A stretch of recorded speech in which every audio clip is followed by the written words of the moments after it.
Hello everybody, welcome back to Pokemon Soul Silver. So in the last episode, we made minimal to no progress, because all we managed to do was get to the rest of Elox Forest and then made it to Goldenrod City, and that's pretty much it. But in between episodes, I did a lot. So I said I'd do some off-screen training, and some off-screen training I did. Wet Noodle is now up to 15, Horn Noodle I got up to 16, and Egg Noodle, if you notice, is on 18. Now I said I wasn't going to put him on the team, but I ended up deciding against that decision, so meet our new team member, Egg Noodle. And if you're wondering why he's so much higher level, or not so much, but how he managed to get higher level than Wet Noodle or Horn Noodle, even though he started at level 1 compared to them. So what I ended up doing is I put Egg Noodle in the daycare, and like I said, every step you take is 1 experience point to a level up. I ended up putting him in the daycare, and then using everybody else, and while I was grinding up levels on Horn Noodle, by the time Horn Noodle made it to level 16, he had already made it to level 18. So I took him out of there before he became way more overpowered than everybody else on the team. And then from there I grinded up Wet Noodle to 15. Horn Noodle is now a force to be reckoned with, so he can dish out some pretty good hits now.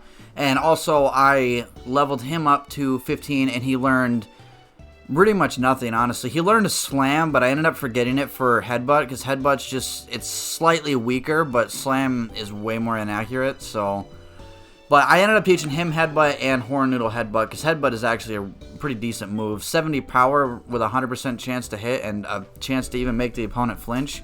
That's really good, actually.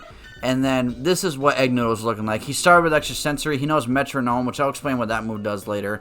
I also taught him Headbutt, and he knows Yawn, and I'll explain what that does if it ever becomes relevant. I'll probably end up just getting rid of it before it ever does, though. So with that being said, that's everything I did off-screen. Well, I did one more thing real quick. I was going to show you guys this real quick. Outside the daycare, in that route, you can catch Wild Ditto, and Ditto is a pretty unique Pokemon, and I was going to put him on the team. That's why he's nicknamed Soft Noodle, but I decided against it in the end. But what makes Ditto unique is that it has its only move that it can ever know is a move called Transform. And when you use the move Transform, it will copy an exact replica of the opponent Pokemon that you're fighting every way in all the stats, EVs, IVs. Those are more complicated than you bother worth explaining right now. But even abilities, everything except for the HP stack gets copied exactly. So it's kind of just a way to turn your opponent's Pokemon on every other opponent that you're fighting against. It's more of just a gimmick, honestly. It doesn't really make that much of a difference. And with that being said, that's pretty much everything I did off screen. So I kept Wet Noodle in front to do some more battles and try and get leveled up to everybody else. But now we can go exploring Goldenrod City. So I came over to this house earlier, and there's nothing in there for us now, but there will be later. There's this place right here. It's the underground tunnel. Again, there's not much for us to do for us there right now. But right here is the game corner. So in the game corner, there's really only one thing you can do, which is a game here in the middle, but there's just 2 guys here. You can exchange what they say coins for prizes. Now prizes here are actual Pokemon you can use. There's an Abra, which you can just catch the route below this. This is really stupid. A Sandshrew, which is a halfway decent Pokemon, and a Dratini, which is huge. But we'll get into Dratini later, because that's not really something I'm too interested in. And this guy sells TMs, Substitute, Swords Dance, which is a really good move, Flamethrower, and Thunderbolt. That's another thing. In the last episode, I said that up in the shopping centers where you could get the TMs for Thunderbolt and Flamethrower. I was actually wrong. This is where you get them at. Rest, which is a pretty garbage move. This is more of a move that you build strategies around. And Ice Beam, which is just the Ice-type variant of Thunderbolt and Flamethrower. And then he also has held items, being the Silk Scarf, which is basically the Charcoal or the Miracle Seed, raises power of normal type moves by 20%. Metronome TM, which isn't that useful. Oh no, sorry, this is an item. This makes it so that every time you use a move consecutively in battle, it will start doing more and more damage. And the wide lens and the other lens, those aren't too important. But then there's this guy right here. We go on the opposite side, we talk to him, and we need a coin case to play the game, so we can't play the game with him yet. But we'll get that probably in this episode, if I can find it, because I actually forget where it is. But with that also being said, up here we have a train terminal. This is not actually used for anything now. This is all post-game stuff. So for right now, there's nothing in here for you, but just take note that it's here in Goldenrod City, because you're going to need to know that later. And right here we have a Team Rocket member sitting outside this building. Radio tower. He calls us a pest and tells us to scram. How nice of him. So we can go in the radio tower. There's not really much for us to do in here. This will become relevant later. But what there is to do right now is apparently the daily lottery. So this is actually what I was referring to in the last in the last video when I said that you can get a lottery number here. In this case, today's is 50600. It gives you a 5-digit number that matches to your trainer ID of all of your Pokemon, not just your trainer ID. So if you've gotten Pokemon in trades, they will have a different trainer ID. It will match it to all of them. And then depending on what it matches, you can get different prizes. And those prizes can vary from kind of just, meh, it doesn't make that much of a difference, to holy shit, it is busted as hell that they allow you to get multiple of these. So this person right here is offering to give us a radio card for our Pokegear, but we have to answer 5 questions in a row correctly, and I'm pretty sure I'll be able to nail this one because I know this game too much. Can you check the town map with your Pokegear? Yes, you can. Nidorina can only be female. Yes. So remember how I said Nidoran has 2 variants, a male and a female? Well, a female will evolve into a Nidorina, while a male will evolve into a Nidorino, and give it a Moonstone to either one. It will evolve into a Nidoqueen or a Nidoking, respectively. Curt, the Pokeball creator, uses apricots as ingredients. That is true. That is wrong? I was wrong. Hold on. Did I read that wrong or something? I believe it's all the same questions every time. Yeah. Nidorina can only be female. That's true. Curt, the Pokeball creator, uses apricots as ingredients. I don't get how that's no. Am I missing something there? It's impossible to use TM on a Magikarp. That is actually true. Magikarp cannot learn any moves from a TM. And so, Professor Oak's Popical... the only way you know this one is through guesswork. I'm going to say yes. I got it wrong. But the only way you know this is on subsequent playthroughs or if you watch someone else's playthrough first. So, I mean, I'll try it again. Town map. Yep. You can check it with the Pokegear. Nidorina can only be female. It's true. This question is no, I guess. Makes no sense to me.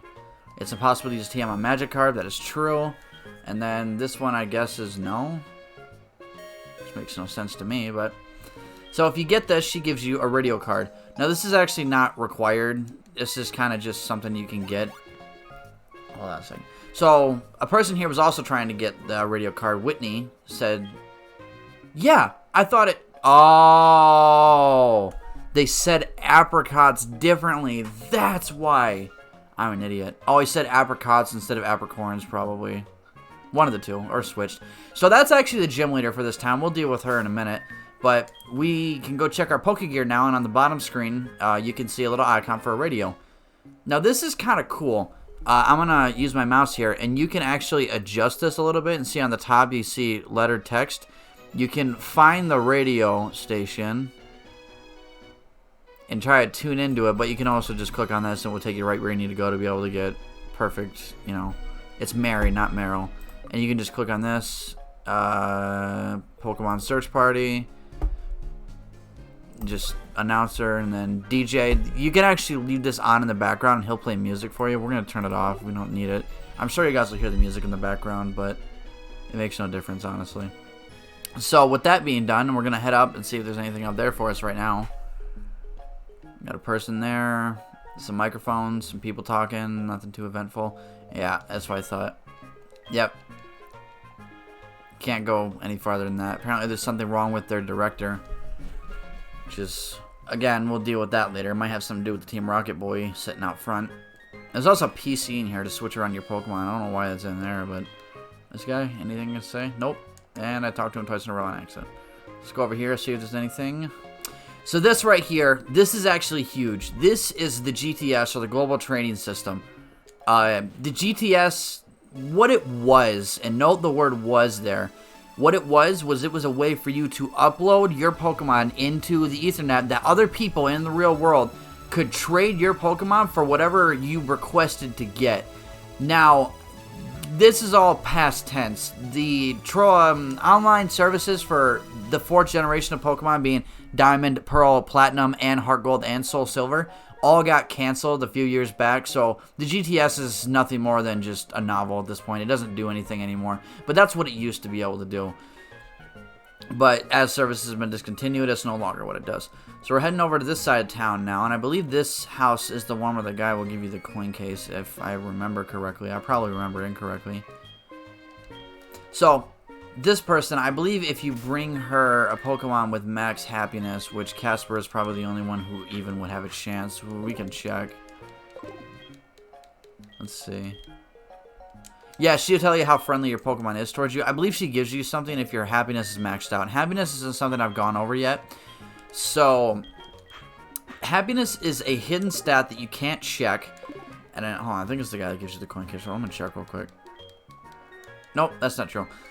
So he gave you a tip on how a Pokemon can lose happiness towards you. But all Pokemon have a happiness stat that maxes out at 255. And doing things like winning battles, even just sending them out in battle, gaining experience, leveling up, even just walking around with them, every 255 steps, it will go up by 1.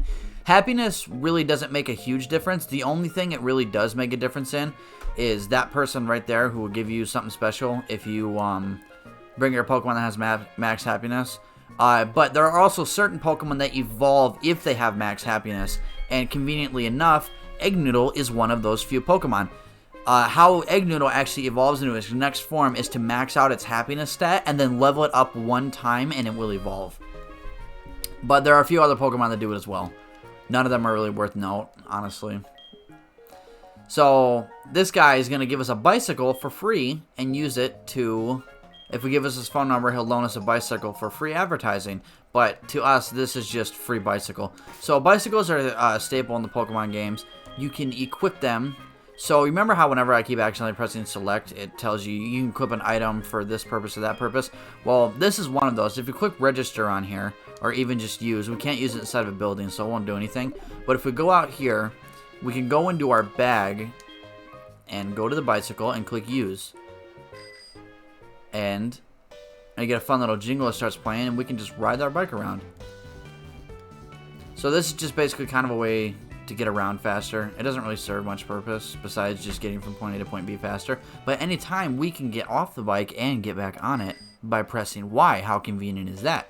So I probably won't be using that too much because it can be a bitch to control sometimes.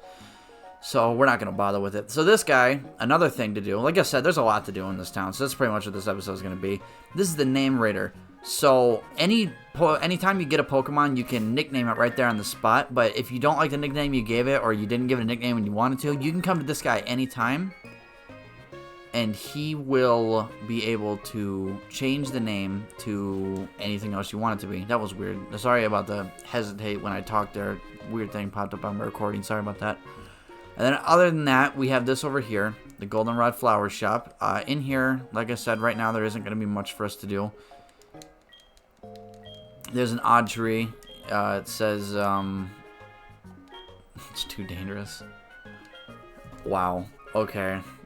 So she was talking about that weird wiggling tree that we saw a few episodes back outside of the northern part of Goldenrod City. This is the other town that connects to it. And I believe, hopefully this is the house the guy gives you the friggin' coin case. Is it you? No? Please. Come on. I know it's around here somewhere. I'll get it eventually. But that's how we're going to need to progress later. I mean, she says that it moves weirdly if people pour water on it, and that they do have watering cans, but that she can't give us one because we're not strong enough. I don't know what that means, but she says if we beat the gym, she'll give us one. So have fun. And I'm going to hop on the bike for no reason at all other than the fact that I can. By the way, when you're riding on the bike, obviously Pokemon are going to be able to follow around you because there's no way Wooper can run that fast. So that's pretty much all there really is in here. The only thing left to really do is the gym. But we can skip the gym for now. There's a few things we can do north of this route if you wanted to. There's some trainers up here you can fight. We'll all do this later. I think we're capable of tackling the gym right now. We might need to go tackle everything up there first. So let's go ahead and check. I think we can, though. Yeah, we can. Alright, so we can fight the gym. Whitney, as we seen her a minute ago, is the normal type gym leader. You can see her up there. She battles with normal type Pokemon. And we will actually be tackling her in the next episode because we are running out of time. We are almost at 15 minutes. So with that being said, I kind of just did nothing but explore around Goldenrod City and do some explanating. Got the radio card, but next episode we'll be tackling the gym. So with that, thank you guys for watching. See you guys next time.